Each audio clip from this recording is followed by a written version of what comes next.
ಆತ್ಮೀಯ ದೇವಜನರೇ, ಯೇಸು ಕ್ರಿಸ್ತನ ನಾಮದಲ್ಲಿ ನಾನು ವಂದನೆ ಸಲ್ಲಿಸುತ್ತೇನೆ.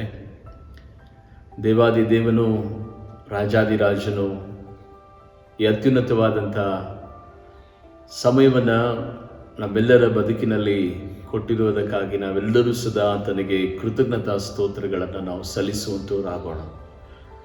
ಪ್ರತಿದಿನ ಉದಯ ಕಾಲದಲ್ಲಿ 5 ಗಂಟೆಗೆ ನಿತ್ಯವೂ ಕರ್ತನೊಂದಿಗೆ ಎನ್ನುವಂಥ ಒಂದು ವಾಗ್ದಾನದ ವಚನದೊಟ್ಟಿಗೆ ನಾನು ನಿಮ್ಮ ಗುಡಾರಗಳಲ್ಲಿ ಪ್ರಾರ್ಥನಾ ಪೂರ್ವಕವಾಗಿ ನಾನು ಬರಲಿಕ್ಕಿದ್ದೇನೆ. ನಮ್ಮ ದಿನವನ್ನು ದೇವರ ಆ ಪರಿಶುದ್ಧ ವಾಗ್ದಾನಗಳೊಟ್ಟಿಗೆ ನಾವು ಪ್ರಾರಂಭಿಸುವಾಗ ಆ ದಿನವನ್ನೆಲ್ಲ ದೇವರು ಜಯಕರವಾಗಿ ನಮ್ಮ ದಿನವನ್ನು ಆಶೀರ್ವದಿಸುವಂಥ ಮಹಾಕೃಪೆಗೆ ನೀವೆಲ್ಲರೂ ಪಾತ್ರರಾಗಬೇಕೆಂಬುದಾಗಿ ನಿಮ್ಮನ್ನು ಪ್ರೀತಿಪೂರ್ವಕವಾಗಿ ಉದಯ ಕಾಲದಲ್ಲಿ ಆ ವಾಗ್ದಾನವನ್ನು ಎಲ್ಲರೂ ಸದಾ ನೀವು ಕೇಳಬೇಕೆಂಬುದಾಗಿ, ಅಷ್ಟು ಮಾತ್ರವಲ್ಲ, ಆ ವಾಗ್ದಾನಗಳನ್ನು ಕೈಗೊಂಡು ನಡೆಯುವಾಗ ನಮಗೆ ಬರುವಂಥ ಎಲ್ಲ ಶೋಧನೆ, ಕಷ್ಟ, ವೇದನೆಗಳಿಂದ ದೇವರು ಆ ದಿನವೆಲ್ಲ ಜಯವನ್ನು ಅನುಗ್ರಹಿಸಿ ನಮ್ಮನ್ನು ನಡೆಸುವ ಆತನಾಗಿದ್ದ. ತಪ್ಪದೆ ಆ ಕಾರ್ಯಕ್ರಮವನ್ನು ವೀಕ್ಷಿಸುವುದು ಮಾತ್ರವಲ್ಲ, ನೀವು ಸದಾ ಪ್ರಾರ್ಥಿಸಿರಿ, ಆ ವಾಕ್ಯಗಳನ್ನು ಬಾಯಿಪಾಠ ಮಾಡಿರಿ. ದೇವರು ನಿಮ್ಮನ್ನು ಆಶೀರ್ವಾದ ಮಾಡುವಂಥವನಾಗಿದ್ದ. ಇನ್ನು ಮೇಲೆ ಪ್ರತಿ ಶುಕ್ರವಾರ, ಶನಿವಾರ ಮತ್ತು ಭಾನುವಾರ ಸಂಜೆ ನಿಮಗೋಸ್ಕರವಾಗಿ ಪ್ರತ್ಯೇಕವಾಗಿ ನಾನು ಪ್ರಾರ್ಥಿಸುವುದಕ್ಕೋಸ್ಕರವಾಗಿ ಈ ಸಮಯವನ್ನು ದೇವರು ನನಗೆ ಅನುಗ್ರಹಿಸಿದ್ದಾನೆ. ದಯಮಾಡಿ ಪ್ರತಿ ವಾರವೂ ಸದಾ ಶುಕ್ರವಾರ, ಶನಿವಾರ ಮತ್ತು ಭಾನುವಾರ 7 ಗಂಟೆಯಿಂದ ವಿಶೇಷವಾದಂಥ ಪ್ರೋತ್ಸಾಹಕರವಾದಂಥ ಮತ್ತು ಪ್ರಾರ್ಥನಾ ಪೂರ್ವಕವಾದಂಥ ಸಂದೇಶಗಳು ನಿಮಗಾಗಿ ಕರ್ತನು ಹೊತ್ತು ತರ್ತಾ ಇದ್ದಾನೆ. ದಯಮಾಡಿ ಎಲ್ಲ ಸಂದೇಶಗಳನ್ನು ನೀವು ಕೇಳಿರಿ. ಈ ವಿಶೇಷವಾದಂಥ ಸೇವೆಯನ್ನು ನೀವು ಪ್ರೋತ್ಸಾಹ ಮಾಡಿರಿ ಎಂಬುದಾಗಿ ನಿಮ್ಮಲ್ಲಿ ನಾನು ವಿನಂತಿಸಿಕೊಳ್ಳುತ್ತೇನೆ. ಈ ಸಂದರ್ಭದಲ್ಲಿ ಒಂದು ಹಾಡನ್ನು ನಾವು ಹಾಡಿಕೊಂಡು ದೇವರ ನಾಮವನ್ನು ನಾವು ಘನಪಡಿಸಿಕೊಳ್ಳುವಂತರಾಗೋಣ. ಎಲ್ಲ ನಿನ್ನಯ ಕೃಪೆಯಲ್ಲದೆ ಬೇರೇನಿಲ್ಲ ಓ యేసయ్య. ನಾ ಜೀವಿಸುತ್ತಿರುವುದು ನಿನ್ನ ಕೃಪೆಯಲ್ಲದೆ ಬೇರೇನಿಲ್ಲ ಓ యేసయ్య.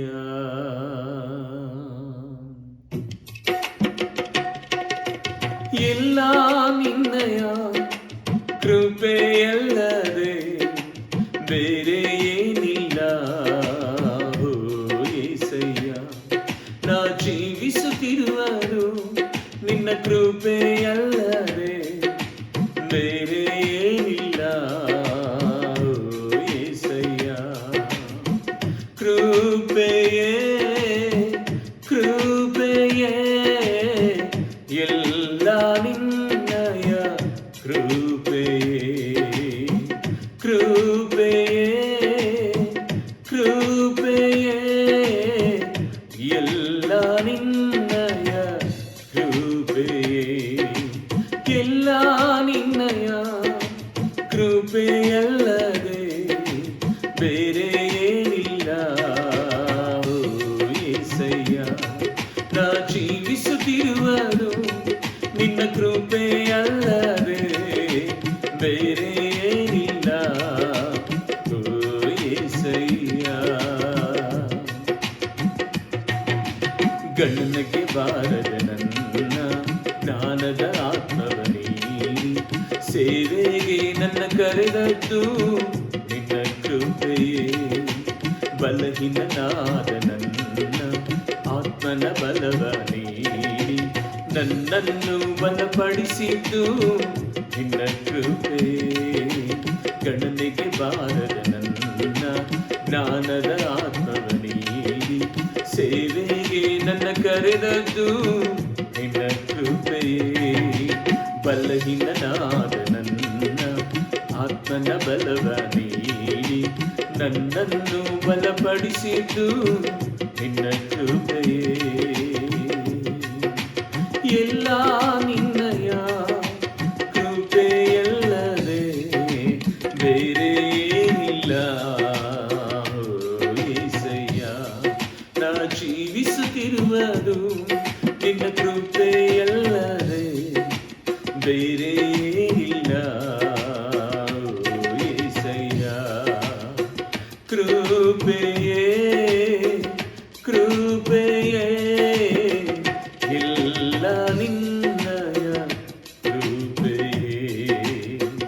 ಕೃಪೆಯೇ ಕೃಪೆಯೇ ಎಲ್ಲ ನಿನ್ನಯ ಕೃಪೆಯೇ. ಎಲ್ಲ ನಿನ್ನಯ ಕೃಪೆಯಲ್ಲದೆ ಬೇರೆ ಏನಿಲ್ಲ. ಏಸಯ್ಯ, ನಾ ಜೀವಿಸುತ್ತಿರುವುದು ನಿನ್ನ ಕೃಪೆಯಲ್ಲದೆ ಬೇರೆ ಏನಿಲ್ಲ. ಏಸಯ್ಯ, ಶೋಧನ ವೇಳೆಯಲ್ಲಿ ಸೋತು ಹೋಗದೆ ನಾನು, ನನ್ನನ್ನು ಮುನ್ನಡೆಸಿದ್ದು ನಿನ್ನ ಕೃಪೆಯೇ. ಕಷ್ಟದ ಕಾಲದಲ್ಲಿ ಬಿದ್ದು ಹೋಗದೆ ನಾನು, ನನ್ನನ್ನು ಬಲಪಡಿಸಿದ್ದು ನಿನ್ನ ಕೃಪೆಯೇ. ಶೋಧನ ವೇಳೆಯಲ್ಲಿ ಸೋತು ಹೋಗದೆ ನಾನು, ನನ್ನನ್ನು ಮುನ್ನಡೆಸಿದ್ದು ನಿನ್ನ ಕೃಪೆಯೇ. ಕಷ್ಟದ ಕಾಲದಲ್ಲಿ ಬಿದ್ದು ಹೋಗದೆ ನಾನು, ಬಲದಿಂದ ಮುನ್ನಡೆಸಿದ್ದು ನಿನ್ನ ಕೃಪೆಯೇ. ಇಲ್ಲ ನಿನ್ನಯ ಕೃಪೆಯಲ್ಲದೆ ಬೇರೆ ಏನಿಲ್ಲ.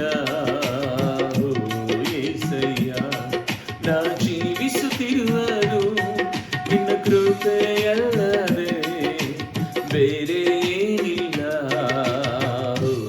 ಏಸಯ್ಯ, ಕೃಪೆಯೇ ಕೃಪೆಯೇ ಎಲ್ಲ ನಿನ್ನಯ ಕೃಪೆಯೇ. ಕೃಪೆಯೇ ಕೃಪೆಯೇ ಎಲ್ಲ ನಿನ್ನಯ ಕೃಪೆಯೇ. ಹೌದು ಆತ್ಮೀಯ ದೇವಜನರೇ, ನಾವು ಇವತ್ತು ಉಳಿದಿರುವುದು ದೇವರ ಕೃಪೆಯೇ, ಉಸಿರಾಡುತ್ತಿರುವುದು ದೇವರ ಕೃಪೆಯೇ, ನಡೆದಾಡುತ್ತಿರುವುದು ದೇವರ ಕೃಪೆಯೇ. ಇವತ್ತು ಸಂದೇಶವನ್ನು ಕೇಳುತ್ತಾ ಇರೋದು ಸದಾ ಅದು ದೇವರ ಕೃಪೆಯೇ ಆಗಿರುವುದಕ್ಕಾಗಿ ನಾವೆಲ್ಲರೂ ನಮ್ಮ ಮನಸ್ಸುಗಳನ್ನು ಮೇಲಕ್ಕೆತ್ತಿ ಆತನಿಗೆ ಕೃತಜ್ಞತಾ ಸ್ತೋತ್ರಗಳನ್ನು ನೀವು ಎಲ್ಲರೂ ಸದಾ ಸಲ್ಲಿಸುವಂತವರಾಗೋಣ. ಪ್ರಿಯರೇ, ಈ ಉನ್ನತವಾದಂಥ ಸಮಯದಲ್ಲಿ ಒಂದು ನೈಜ ಘಟನೆಯನ್ನು ನಿಮ್ಮ ಮುಂಭಾಗದಲ್ಲಿ ತರಲು ನಾನು ಇಷ್ಟಪಡುತ್ತೇನೆ. ಅದಕ್ಕಾಗಿ ದಯಮಾಡಿ ಈ ಸಂದೇಶ ಮುಗಿಯುವ ತನಕ ಎಲ್ಲರೂ ಯಥಾರ್ಥ ಮನಸ್ಸಿನಿಂದ ಈ ಸಂದೇಶವನ್ನು ಪರಿಪೂರ್ಣವಾಗಿ ನೀವು ಕೇಳುವುದಾದರೆ ನಿಮ್ಮ ಜೀವಿತದಲ್ಲಿ ನೀವು ಇದ್ದ ಹಾಗೆ ಇರುವುದಿಲ್ಲ. ಒಂದು ದೊಡ್ಡ ಆತ್ಮಿಕ ಉಜ್ಜೀವನ ನಿಮ್ಮ ಒಳಗಡೆ ದೇವರು ಈ ರಾತ್ರಿ ವೇಳೆಯಲ್ಲಿ ಆತನು ಬಿಡುಗಡೆ ಮಾಡುವಂತವನಾಗಿದ್ದಾನೆ. ದೇವರ ಆತ್ಮನ ನಮ್ಮ ಮಧ್ಯದಲ್ಲಿ ತನ್ನ ಮಹಾಪ್ರಸನ್ನತೆಯಿಂದ ಆವರಿಸಿರುವಂತಹ ಸಂದರ್ಭದಲ್ಲಿ ದೇವಜನರೇ, ದೇವರಿಗೆ ಸ್ತೋತ್ರವಾಗಲಿ.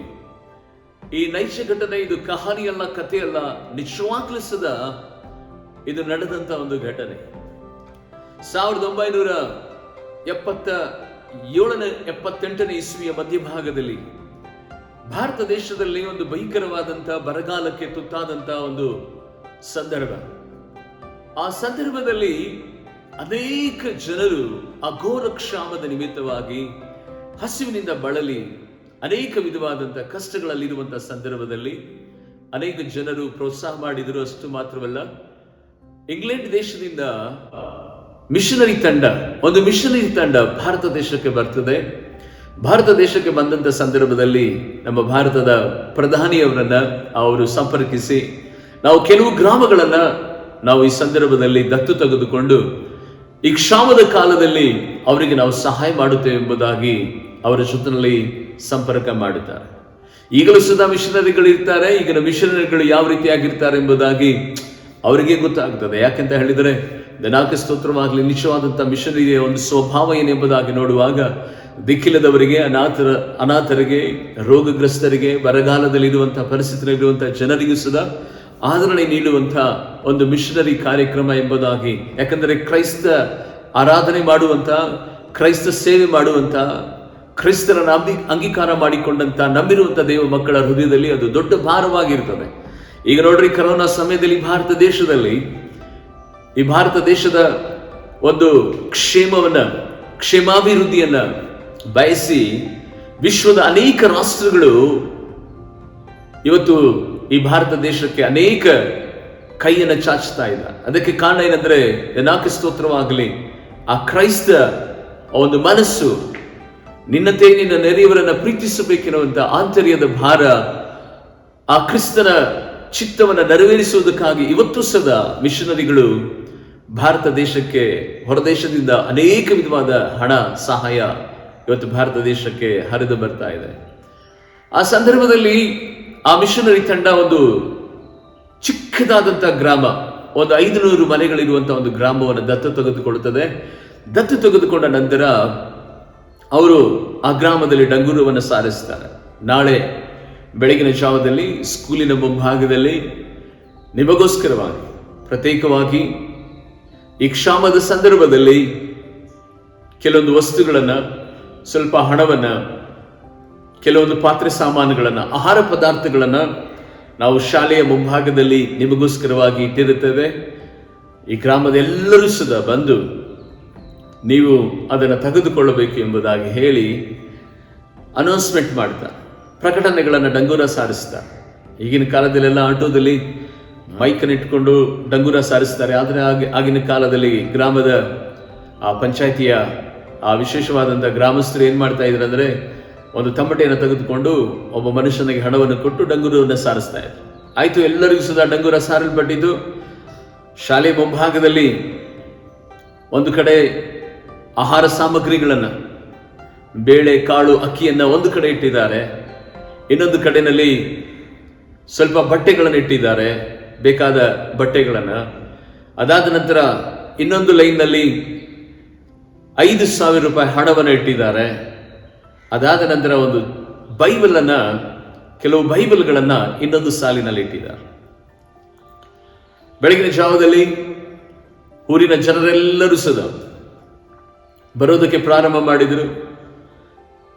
ಆಹಾರ ಸಾಮಗ್ರಿಗಳಿರುವಂಥ ಸಾಲಿನಲ್ಲಿ ಅನೇಕ ಜನರು ನಿಂತ್ಕೊಂಡಿದ್ದಾರೆ. ಯಾಕೆಂದರೆ ಕ್ಷಾಮದ ಕಾಲವಲ್ಲವಾ, ಘೋರ ಬರಗಾಲದಂಥ ಒಂದು ಪರಿಸ್ಥಿತಿನಲ್ಲಿ ಆಹಾರವನ್ನು ತೆಗೆದುಕೊಳ್ಳೋಣ ಎಂಬುದಾಗಿ ಪ್ರತಿಯೊಬ್ಬರು ಆಹಾರದ ಆ ವಸ್ತುಗಳನ್ನು ತೆಗೆದುಕೊಂಡು ಹೋಗ್ತಾ ಇದ್ದಾರೆ. ಬಟ್ಟೆ ಇರುವಂಥ ಸ್ಥಳಗಳಲ್ಲಿ ಬಂದು ಕೆಲವರು ಬಟ್ಟೆಗಳನ್ನು ತೆಗೆದುಕೊಳ್ತಾ ಇದ್ದಾರೆ. ಅತಿ ಹೆಚ್ಚು ಜನ ಹಣ ಇರುವಂಥ ಆ ಕ್ಯೂನಲ್ಲಿ ನಿಂತುಕೊಂಡು 5,000 ರೂಪಾಯಿ ಹಣವನ್ನು ತೆಗೆದುಕೊಂಡು ಹೋಗ್ತಾ ಇದ್ದಾರೆ. ಅಲ್ಲಿ ಒಬ್ಬ ಮಿಷನರಿ ಬೈಬಲ್ ಅನ್ನು ಇಟ್ಟುಕೊಂಡು ಆ ಲೈನ್ನಲ್ಲಿ ಕೂತ್ಕೊಂಡಿರುವಂತ ಸಂದರ್ಭದಲ್ಲಿ ಆ ಲೈನ್ನಲ್ಲಿ ಯಾವೊಬ್ಬ ವ್ಯಕ್ತಿಗಳು ಸದಾ ಆ ಸಾಲಿನಲ್ಲಿ ಬರ್ತಾ ಇಲ್ಲ. ಮಧ್ಯಾಹ್ನ ಕಳೆಯಿತು.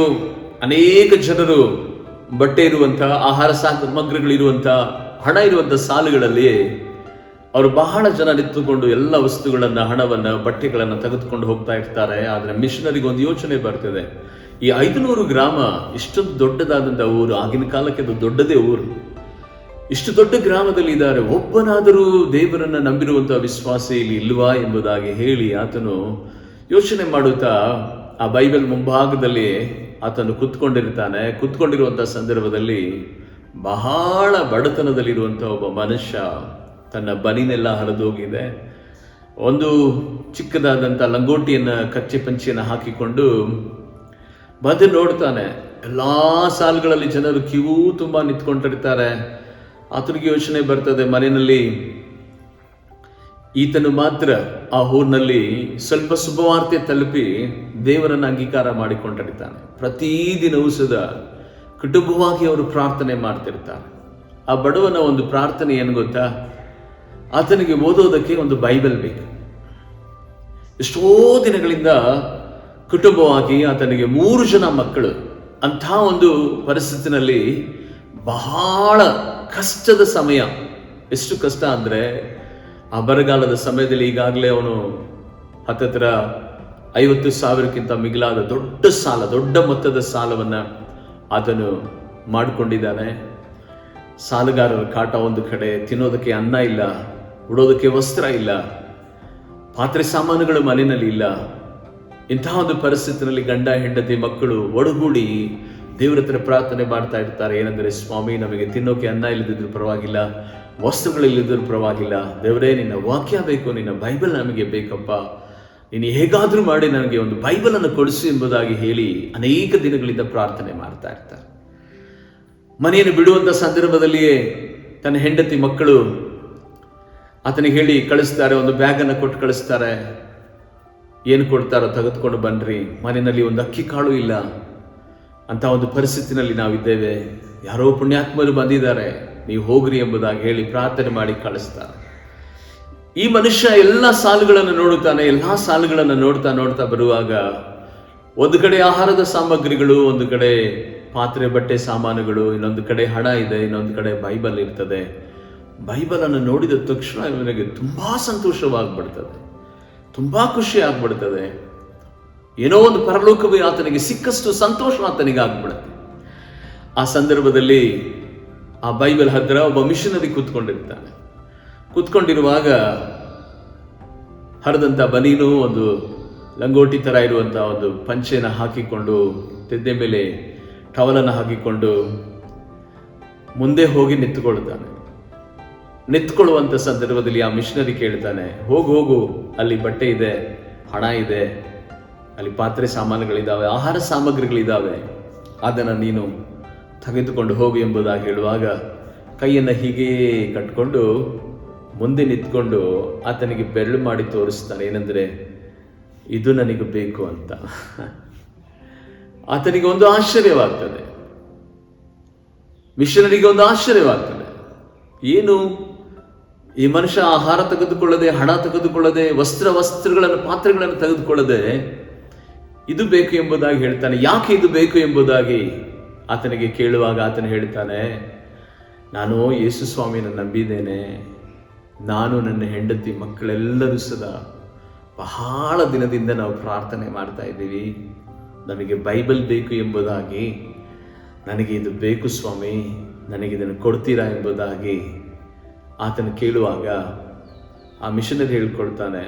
ಅವನ ಕಣ್ಣಲ್ಲಿ ನೀರು ಬಂದ್ಬಿಡ್ತದೆ, ಮಿಷನರಿ ಕಣ್ಣಲ್ಲಿ. ಅಯ್ಯೋ, 500 ಮನೆಗಳಿರುವಂಥ ಈ ಗ್ರಾಮದಲ್ಲಿ ಒಬ್ಬನಾದರೂ ದೇವರನ್ನ ನಂಬಿರುವಂಥ ವ್ಯಕ್ತಿ ಇಲ್ಲವಾ ಎಂಬುದಾಗಿ, ಒಬ್ಬನಾದರೂ ನಂಬಿರುವ ವ್ಯಕ್ತಿ ಇಲ್ವಾ ಎಂಬುದಾಗಿ, ದೇವರೇ, ನಾನು ನಿನಗೆ ಕೇಳ್ತಾ ಇದ್ದೆ, ಈ ಒಬ್ಬ ಮನುಷ್ಯನನ್ನು ಕೊಟ್ಟಿದ್ದಕ್ಕಾಗಿ ನಿನಗೆ ಸ್ತೋತ್ರ ಎಂಬುದಾಗಿ ಹೇಳಿ ಆ ಬೈಬಲನ್ನು ಆ ಮನುಷ್ಯನಿಗೆ ಕೊಡ್ತಾನೆ. ಕೊಟ್ಟಂಥ ಸಂದರ್ಭದಲ್ಲಿ ಆ ಬೈಬಲನ್ನು ಎದೆಗೆ ಅಪ್ಪಿಕೊಂಡು ಕಣ್ಣೀರಿಟ್ಟು ಸಂತೋಷದಿಂದ ಅಳುತ್ತಾ ಬೈಬಲನ್ನು ಬಾಚಿ ತಪ್ಪಿಕೊಡ್ತಾನೆ. ಸಾಲಿನಲ್ಲಿ ನಿಂತುಕೊಂಡಿರುವಂಥ ಜನ ಎಲ್ಲ ಆತನ ಕಡೆಗೆ ತಿರುಗಿ ಹೇಳ್ತಾರೆ, ಏ ಹುಚ್ಚಪ್ಪ, ಆ ಬೈಬಲ್ ತೆಗೆದುಕೊಂಡು ಏನೋ ಮಾಡ್ತೀಯಾ, ಇಷ್ಟೊಂದು ದೊಡ್ಡ ಬರಗಾಲ ಇದೆ, ಈ ಬರಗಾಲದಲ್ಲಿ ನಿನ್ನ ಮಕ್ಕಳಿದ್ದಾರೆ ಕಣೋ, 3 ಜನ ಮಕ್ಕಳಿದ್ದಾರೆ, ನೀನು ಏನಾದ್ರೂ ಬಟ್ಟೆ ತೆಗೆದುಕೋ, ಪಾತ್ರೆ ತೆಗೆದುಕೋ, ಇಲ್ಲಿ ನೋಡಿ, ಇಲ್ಲಿ ಹಣ ಇದೆ, ಇದನ್ನ ತೆಗೆದುಕೋ ಎಂಬುದಾಗಿ ಹೇಳುವಾಗ, ಇಲ್ಲ, ನನಗೆ ಆ ಹಣ, ಆ ಬಟ್ಟೆ, ಆ ವಸ್ತುಗಳಿಗಿಂತಲೂ ಸದ ನನ್ನ ದೇವರ ವಾಕ್ಯ ಬಹಳ ಮುಖ್ಯ ಎಂಬುದಾಗಿ. ಏ ಹುಚ್ಚ, ಅದು ನಿನಗೆ ಊಟ ಕೊಡಲ್ಲ, ಅದು ನಿನ್ನ ಸಾಕಿ ಸರಿಯೋದಿಲ್ಲ, ಅದು ಕೇವಲ ಪುಸ್ತಕ ಕಣೋ, ಅದು ಕೇವಲ ಪುಸ್ತಕ. ಬೈಬಲ್ ಅಲ್ಲಿ ಅದನ್ನೇ ಹೇಳ್ತದೆ. ಪ್ರೀತಿಯುಳ್ಳ ದೇವಚಂದ್ರ ನಾಲ್ಕು ಸ್ತೋತ್ರವಾಗಲಿ. ಶಿಲುಬೆಯ ಮಾತು ಈ ಲೋಕದ ಜನರಿಗೆ ಹುಚ್ಚು ಮಾತಾಗಿದೆ, ಆದರೆ ದೇವರನ್ನು ನಂಬಿರುವವರಿಗೆ ಅದು ಶಕ್ತಿಯಾಗಿದೆ. ಈ ಲೋಕದಲ್ಲಿ ಇರುವಂತ ಜನರಿಗೆ ಶಿಲುಬೆಯ ವಾಕ್ಯ, ದೇವರ ಮಾತುಗಳು ಅದು ಹುಚ್ಚು ಮಾತಾಗಿದೆ, ಆದರೆ ನಂಬಿರುವಂತ ದೈವ ಭಕ್ತರಿಗೆ ಅದು ಶಕ್ತಿಯಾಗಿದೆ ಎಂಬುದಾಗಿ. ಅವಾಗ ಆತನು ಹೇಳ್ತಾನೆ, ಅವನು ಎಷ್ಟಾದರೂ ಬುದ್ಧಿ ಕೇಳೋದಿಲ್ಲ, ಇವನ ಲೈಫ್ ಇಷ್ಟೇ, ಅವನಿಗೆ ಬಿಟ್ಟು ಬಿಡ್ರಿ, ಸತ್ತರೆ ಸಾಯಲಿ ಇವನು ಎಂಬುದಾಗಿ ಹೇಳಿ ಆ ಬೈಬಲನ್ನು ಆ ಜನರೆಲ್ಲರೂ ಸುದ ಅವಹೇಳನ ಮಾಡಿಬಿಡ್ತಾರೆ. ಈ ಮನುಷ್ಯ ಬೈಬಲನ್ನು ಎದೆಗೆ ಒಪ್ಪಿಕೊಂಡು ಓಡಿ ಹೋಗ್ತಾನೆ. ಓಡಿ ಹೋಗುವಾಗ ಆ 3 ಜನ ಮಕ್ಕಳು ಹೆಂಡತಿ ಎದುರು ನೋಡ್ತಾ ಇರ್ತಾರೆ. ಏನಾದರೂ ಈಗ ನನ್ನ ಯಜಮಾನರು ತರ್ತಾರೆ, ಅಡುಗೆ ಮಾಡಿಕೊಂಡು ಊಟ ಮಾಡೋಣ, ಆ ಮಿಷನರಿಗಳು ಏನಾದರೂ ಕೊಡ್ತಾರಲ್ವ ಎಂಬುದಾಗಿ ತವಕದಿಂದ ನೋಡ್ತಾ ಇರ್ತಾರೆ. ತವಕದಿಂದ ನೋಡ್ತಿರುವಂಥ ಸಂದರ್ಭದಲ್ಲಿ ಆ ಬೈಬಲನ್ನು ಎದೆಗೆ ಅಪ್ಪಿಕೊಂಡು ಅವನ ಹೆಂಡತಿಗೆ ಹೇಳ್ತಾನೆ, ನೋಡು, ನಾವು ಎಷ್ಟೋ ದಿನದಿಂದ ಪ್ರಾರ್ಥನೆ ಮಾಡ್ತಾ ಇದ್ದೇವಲ್ಲವಾ, ಬೈಬಲ್ಗೋಸ್ಕರವಾಗಿ ಇವತ್ತು ಬೈಬಲ್ ಸಿಕ್ಕಿದೆ. ಎಷ್ಟು ಖುಷಿ ಆಯಿತು ಗೊತ್ತಾ. ಅಲ್ಲಿ ಹಣ ಇತ್ತು, ಅಲ್ಲಿ ವಸ್ತ್ರ ಇತ್ತು, ಅಲ್ಲಿ ಬಟ್ಟೆ ಇತ್ತು, ಎಲ್ಲವೂ ಇತ್ತು, ಆಹಾರ ಸಾಮಗ್ರಿಗಳಿತ್ತು. ಆದರೆ ಬೈಬಲನ್ನು ಇಟ್ಟಿದ್ರೆ ಅದನ್ನು ಕೇಳಿ ನಾನು ತೆಗೆದುಕೊಂಡು ಬಂದಿದ್ದೇನೆ. ದೇವರು ನಮಗೆ ಸಿಕ್ಬಿಟ್ಟ, ದೇವರು ನಮಗೆ ಸಹಾಯ ಮಾಡ್ತಾನೆ ಎಂಬುದಾಗಿ ಹೇಳುವಾಗ 3 ಜನ ಮಕ್ಕಳು ಕಣ್ಣೀರಿಟ್ಟು, ತಾಯಿ ಅವನ ಹೆಂಡತಿ ಕಣ್ಣೀರಿಟ್ಟು, ಮೊಣಕಾಲವರು ಎಲ್ಲರೂ ಪ್ರಾರ್ಥನೆ ಮಾಡ್ತಾರೆ. ಪ್ರಾರ್ಥನೆ ಮಾಡಿ ಬೈಬಲನ್ನು ಓಪನ್ ಮಾಡೋಣ ಎಂಬುದಾಗಿ ಹೇಳುವಾಗ ಬೈಬಲಿನ ಮೊದಲನೇ ಪೇಜ್ ತೆಗಿತಾರೆ. ಅದರಲ್ಲಿ 100 ರೂಪಾಯಿ ನೋಟುಗಳು ಒಂದೊಂದೇ ಪೇಜ್ನಲ್ಲಿ 66 ಪುಸ್ತಕಗಳಿದೆ. ಸಾವಿರಾರು ಸಂಖ್ಯೆಯಲ್ಲಿ ಪೇಜ್ಗಳಿದೆ. ಆ 100 ರೂಪಾಯಿ ನೋಟುಗಳು ಒಂದೊಂದೇ ಪೇಜಿಗೆ ತೆಗೆದು ನೋಡ್ತಾರೆ. 100 ರೂಪಾಯಿ, ಆಗಿನ ಕಾಲದಲ್ಲಿ ಭಯಂಕರವಾದ ಬೆಲೆ 100 ರೂಪಾಯಿಗೆ. ತೆಗೆದು ನೋಡುತ್ತಾರೆ. ಹತ್ತಿರ ಆ ಬೈಬಲ್ ಪೂರ್ತಿ 2 ಲಕ್ಷ ರೂಪಾಯಿ ಹಣ ಇರ್ತದೆ. ಹಲ್ಲೆಲೂಯಾ,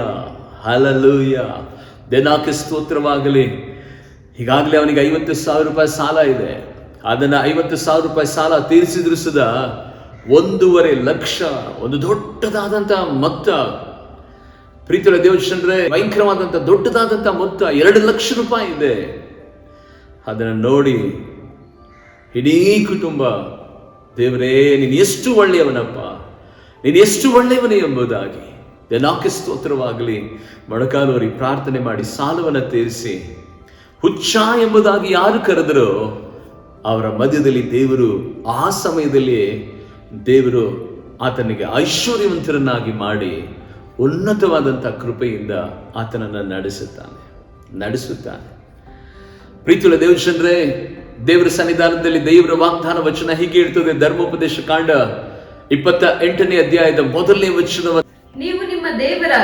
ನೀವು ನಿಮ್ಮ ದೇವರಾದ ಯೆಹೋವನ ಮಾತನ್ನು ಶ್ರದ್ಧೆಯಿಂದ ಕೇಳಿ ನಾನು ಈಗ ನಿಮಗೆ ಬೋಧಿಸುವ ಆತನ ಆಜ್ಞೆಗಳನ್ನೆಲ್ಲ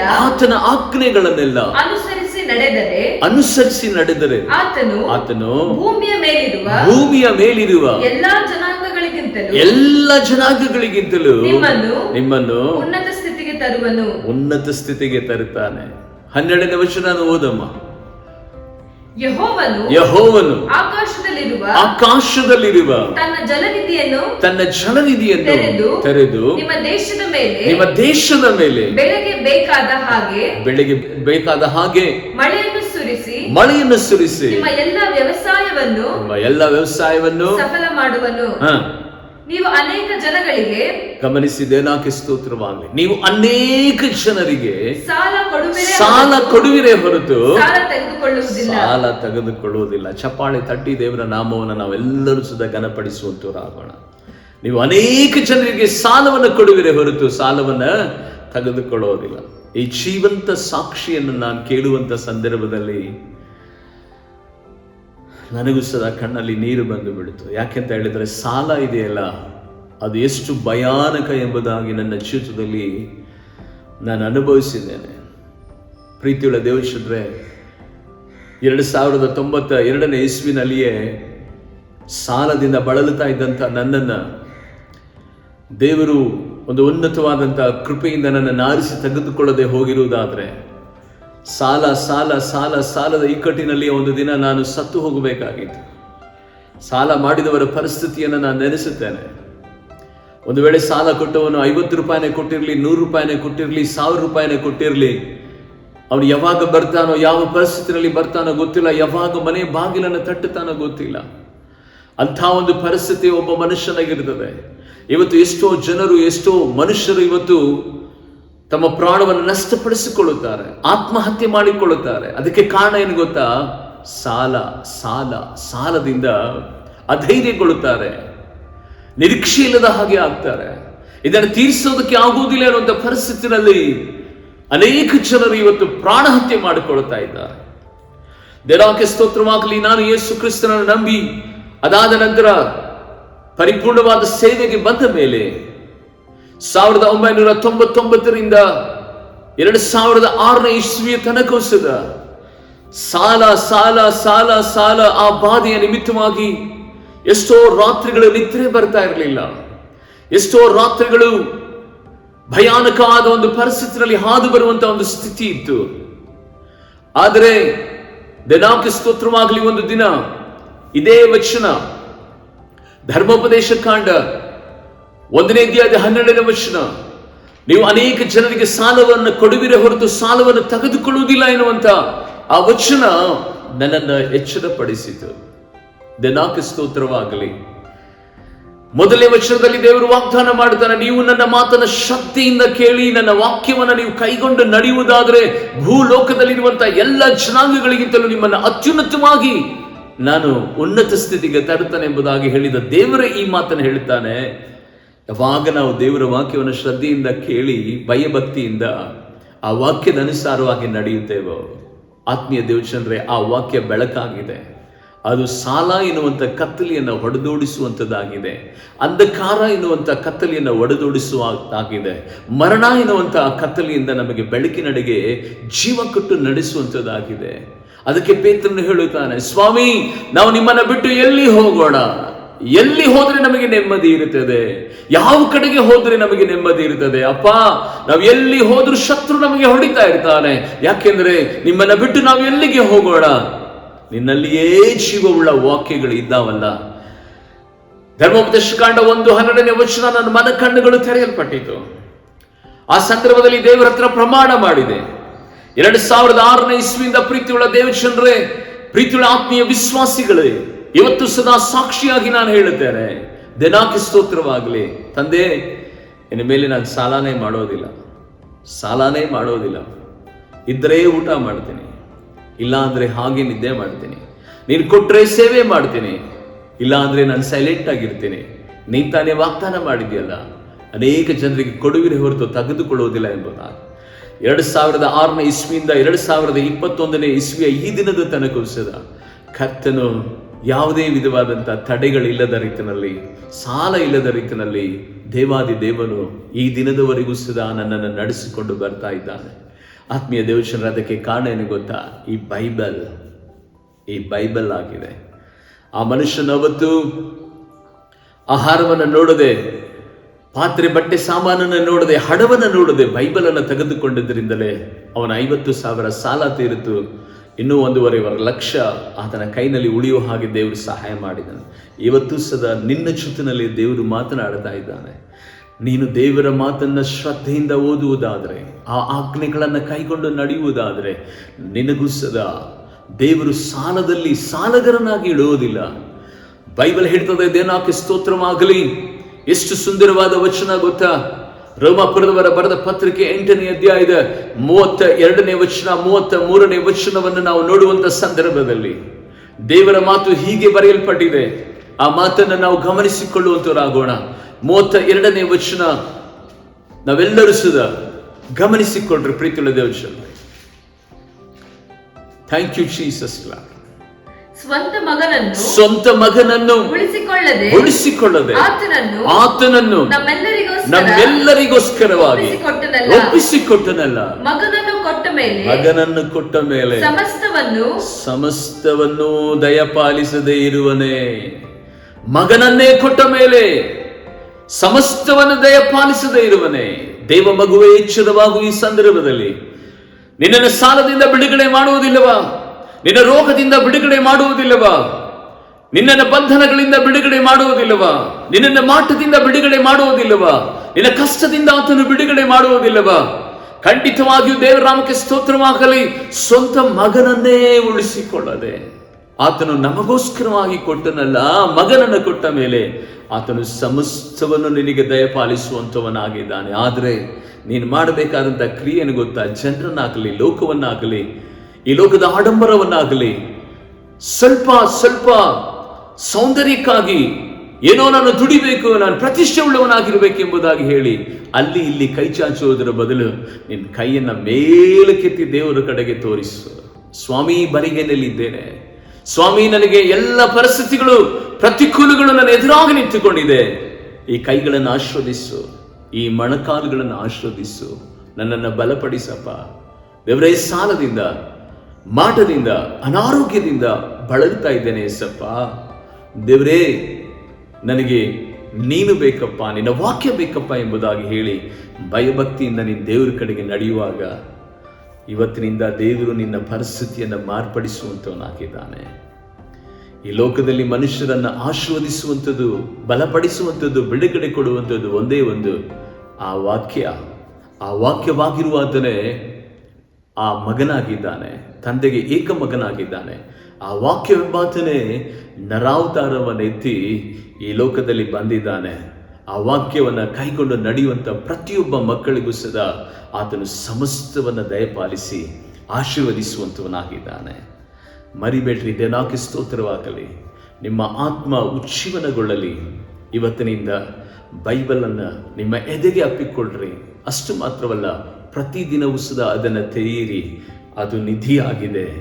ಆ ಗರ್ಭ ಶ್ರೀಮಂತನಾಗಿರುವ ದೇವರು ಅದರ ಒಳಗಡೆ ನಿನಗೆ ಬೇಕಾದಂಥ ಪ್ರತಿಯೊಂದು ವಸ್ತುಗಳನ್ನು, ಪ್ರತಿಯೊಂದು ಆಶೀರ್ವಾದಗಳನ್ನು ಆತನ ಇಟ್ಟಿದ್ದಾನೆ. ಕಾರಣ ಏನು ಗೊತ್ತಾ? ಬೆಳ್ಳಿಯು ನನ್ನದೇ, ಬಂಗಾರವು ನನ್ನದೇ ಎಂಬುದಾಗಿ ಹೇಳಿದ ದೇವರು ಈ ಭೂಗರ್ಭದಲ್ಲಿ ಅಗಾಧವಾದ ಜಲನಿಧಿಯನ್ನು ಇಟ್ಟಿರುವಂತಹ ದೇವರು, ಆಕಾಶ ಮಂಡಲದಲ್ಲಿ ದೇನಾಕೆ ಸ್ತೋತ್ರವಾಗಲಿ, ಪರಲೋಕದ ಎಲ್ಲ ಮಹಿಮೆಯಿಂದ ತುಂಬಿಸಲ್ಪಟ್ಟಂಥ ದೇವರು, ಆ ಮಹಿಮೆಯ ಅರಸನು ಇವತ್ತು ಸದಾ ನಿನಗೆ ಉತ್ತೇಜನ ಪಡಿಸ್ತಾ ಇದ್ದಾನೆ. ಆ ವಾಕ್ಯವನ್ನು ನೀನು ಓದುವುದಾದರೆ ದೇನಾಕೆ ಸ್ತೋತ್ರ. ಬೈಬಲಲ್ಲಿ ಕೀರ್ತನೆ, ಮೊದಲನೇ ಕೀರ್ತನೆಯಲ್ಲಿ ಅದನ್ನೇ ಹೇಳ್ತಾರೆ, ಧರ್ಮಶಾಸ್ತ್ರವನ್ನು ಹಗಲು ಇರುಳು ಧ್ಯಾನಿಸುವವನು ಅವನು ಧನ್ಯನು. ಅವನು ಕಾಲುವೆಯ ಪಕ್ಕದಲ್ಲಿ ಇರುವಂಥ ಮರದೋಪಾದಿಯಲ್ಲಿ ತಕ್ಕ ಕಾಲದಲ್ಲಿ ಫಲಗಳನ್ನು ಕೊಡುತ್ತಾನೆ ಎನ್ನುವ ರೀತಿಯಲ್ಲಿ ಅವನ ಎಲ್ಲ ಕಾರ್ಯಗಳನ್ನು ನಾನು ಸಫಲ ಮಾಡುತ್ತೇನೆ ಎಂಬುದಾಗಿ. ಅದಕ್ಕಾಗಿ ಉದಯ ಕಾಲದಲ್ಲಿ 5 ಗಂಟೆಗೆ ನಾವು ಎದ್ದು ನಿಮಗಾಗಿ ಪ್ರಾರ್ಥಿಸುತ್ತೇವೆ, ವಾಕ್ಯಗಳನ್ನು ತರ್ತಾ ಇದ್ದೇವೆ. ಅದಕ್ಕೆ ದೇವರು ನಮ್ಮನ್ನು ಆಶೀರ್ವದಿಸ್ತಾ ಇದ್ದಾನೆ. ಆ ಆಶೀರ್ವಾದ ನಿಮಗೂ ವಿಸ್ತರಿಸಲ್ಪಡಬೇಕಂದ್ರೆ ನಮ್ಮ ಜೊತೆಯಲ್ಲಿ ಉದಯ ಕಾಲದಲ್ಲಿ 5 ಗಂಟೆಗೆ ನಡೆಯುವಂಥ ಆ ಪರಿಶುದ್ಧವಾದ ವಾಗ್ದಾನದ ಆರಾಧನೆಯನ್ನು ನೀವೆಲ್ಲರೂ ಸದಾ ಕೇಳ್ರಿ. ದೇವರು ನಿಮ್ಮನ್ನು ಆಶೀರ್ವದಿಸಲಿ. ಪ್ರಾರ್ಥನೆ ಮಾಡಿಕೊಳ್ಳೋಣ. ಮಹಾ ಉನ್ನತಗಳಲ್ಲಿ ವಾಸ ಮಾಡುವ ನನ್ನ ತಂದೆಯಾದ ದೇವರೇ, ನಸರೇತನ ಯೇಸು ಕ್ರಿಸ್ತನ ನಾಮದಲ್ಲಿ ಅಪ್ಪಾ ದೇವ ಕರ್ತನೆ ಸ್ವಾಮಿ, ಇವತ್ತು ಎಲ್ಲ ವಿಧವಾದ ಕರ್ತನೆ ಸಾಲಗಳಲ್ಲಿ, ಬಂಧನಗಳಲ್ಲಿ, ದೇವರೇ ಕೋರ್ಟ್ ಕೇಸ್ಗಳಲ್ಲಿ, ದೇವರೇ ಕರ್ತನೆ ಬಡ್ಡಿಗಳನ್ನು ಕಟ್ಟುತ್ತಾ, ದೇವರೇ ಅನೇಕ ವಿಧವಾದ ಆಸ್ತಿಗಳನ್ನು ಅಡ ಇಟ್ಟು ದೇವಾದಿ ದೇವನೇ ಕರ್ತನೆ ಸ್ವಾಮಿ ಅದನ್ನು ಬಿಡಿಸಿಕೊಳ್ಳಲಕ್ಕೆ ಆಗದ ಹಾಗೆ ದೇವರೇ ಕರ್ತನೆ ಈ ಘೋರವಾದ ಕರೋನಾ ಎನ್ನುವಂಥ ಕ್ಷಾಮದ ದಿನಗಳಲ್ಲಿ ದೇವಾದಿ ದೇವನ ಕರ್ತನೆ ಆ ಸಾಲದಿಂದ, ಬಡ್ಡಿಯಿಂದ ದೇವರೇ ಕರ್ತನೆ ಭಯಭೀತರಾಗಿ ದೇವರೇ ತಮ್ಮ ಆತ್ಮವನ್ನ, ಅಯ್ಯೋ ನಾನು ಬದುಕಲೇಬಾರದು, ನಾನು ಜೀವಿಸಲೇಬಾರದು, ನನ್ನ ಜೀವನ ಯಾಕೆ ಹೀಗಾಯ್ತು ಎಂಬುದಾಗಿ ದೇವರೇ ಪ್ರಶ್ನೆ ಮೇಲೆ ಪ್ರಶ್ನೆ, ಪ್ರಶ್ನೆ ಮೇಲೆ ಪ್ರಶ್ನೆಯನ್ನು ಹಾಕಿಕೊಂಡು ತಮ್ಮ ಜೀವಿತವನ್ನ ನಿರೀಕ್ಷೆ ಇಲ್ಲದ ಹಾಗೆ ದೇವರೇ ನಡೆಸುತ್ತಿರುವಂತಹ ಕರ್ತನೆ ಸ್ವಾಮಿ, ಈ ಮಕ್ಕಳಿಗೆ ಈ ಕ್ಷಣದಿಂದಲೇ ಕರ್ತನೆ ಈ ಸಂದೇಶದ ಮೂಲಕವಾಗಿ ಈ ನಿರೀಕ್ಷೆ ಉಂಟಾಗಲಿ ದೇವರೇ ಕರ್ತನೆ ರಾಜ. ನನ್ನ ಕರ್ತನು ಅನೇಕ ಜನರಿಗೆ ಕೊಡುವ ರೀತಿಯಲ್ಲಿ ನಾನು ಆಶೀರ್ವದಿಸುತ್ತೇನೆ. ಅನೇಕ ಜನರಿಗೆ ನೀವು ಸಾಲವನ್ನು ಕೊಡುವಿರ ಹೊರತು ಸಾಲವನ್ನು ತೆಗೆದುಕೊಳ್ಳುವುದಿಲ್ಲ ಎನ್ನುವಂತ ಕರ್ತನೆ ಆ ವಾಗ್ದಾನ ಇವರ ಜೀವಿತದಲ್ಲಿ ನಡೆಯಲಿಕ್ಕಾಗುವಂತೆ ಇವತ್ತಿನ ಶ್ರದ್ಧೆಯಿಂದ ದೇವರೇ ಕರ್ತನೆ ನಿನ್ನ ವಾಗ್ದಾನಗಳನ್ನ, ನಿನ್ನ ನಿಬಂಧನೆಗಳನ್ನ, ನಿನ್ನ ಒಡಂಬಡಿಕೆಯನ್ನ ದೇವರೇ ಕರ್ತನೆ ನಿಮ್ಮ ಕೃಪೆಯ ಆ ವಾಗ್ದಾನಗಳನ್ನ ಕರ್ತನೆ ಈ ಮಕ್ಕಳು ಕೈ ಹಿಡಿದು ದೇವರ ಕರ್ತನೆ ಸ್ವಾಮಿ ಕೈಗೊಂಡು ನಡೆಯುವಂತ ಸಂದರ್ಭದಲ್ಲಿ ದೇವಾದಿ ದೇವನೇ ಕರ್ತನೆ ಅಪ್ಪ ನಿನ್ನನ್ನ ದೇವರ ಕರ್ತನೆ ಸ್ವಾಮಿ ನಿನ್ನ ನೆರಳನ್ನ, ನಿನ್ನ ಕೃಪೆಯನ್ನ ದೇವರೇ ಈ ಮಕ್ಕಳು ಬಯಸುವಾಗಲಿಲ್ಲ.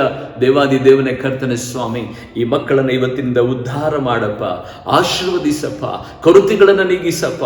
ಇವರ ಗುಡಾರದಲ್ಲಿ ಕರ್ತನೆ ಇರುವಂತ ಎಲ್ಲ ಸಾಲದ ನೊಗುಗಳನ್ನ ಮುರಿದು ಹಾಕಬೇಕೆಂಬುದಾಗಿ ನಾನು ಬೇಡುತ್ತೇನೆ ರಾಜ.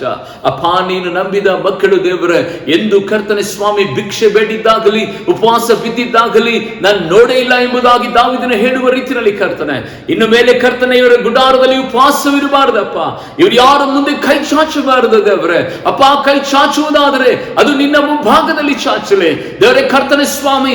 ಇವರು ದೇವರೇ ಆಧೀನರಾಗುವುದಾದರೆ ನಿನ್ನ ಮುಂಭಾಗದಲ್ಲಿ ಆಧೀನರಾಗಲಿ ಸ್ವಾಮಿ. ಇವತ್ತಿನಿಂದ ಒಂದು ದೊಡ್ಡ ಬಿಡುಗಡೆಯನ್ನು ಈ ಕುಟುಂಬಗಳಿಗೆ ನೀನು ಅನುಗ್ರಹಿಸುವಂತವನಾಗು, ಇವರ ಬಿಸಿನೆಸ್ ಗಳಿಗೆ ನೀನು ಅನುಗ್ರಹಿಸುವಂತವನಾಗು ಮಾಡುವಂತವನಾಗು. ಇವರ ಜೀವಿತದಲ್ಲಿ ಕರ್ತನೆ ಇವರ ಹೊಲಮನೆಗಳನ್ನು ಆಶೀರ್ವಾದ ಮಾಡುವಂತವನಾಗು ರಾಜ. ಇವತ್ತಿನಿಂದ ಒಂದು ದೊಡ್ಡ ಬಿಡುಗಡೆಯನ್ನ ಈ ಮಕ್ಕಳಿಗೆ ಅನುಗ್ರಹಿಸಿ ನಡೆಸಬೇಕೆಂಬುದಾಗಿ ಯೇಸು ಕ್ರಿಸ್ತನ ನಾಮದಲ್ಲಿ ಬೇಡಿ ಪ್ರಾರ್ಥಿಸ್ತೇನೆ ನನ್ನ ಪರಲೋಕದ ತಂದೆಯಾದ ದೇವರೇ. Amen, amen.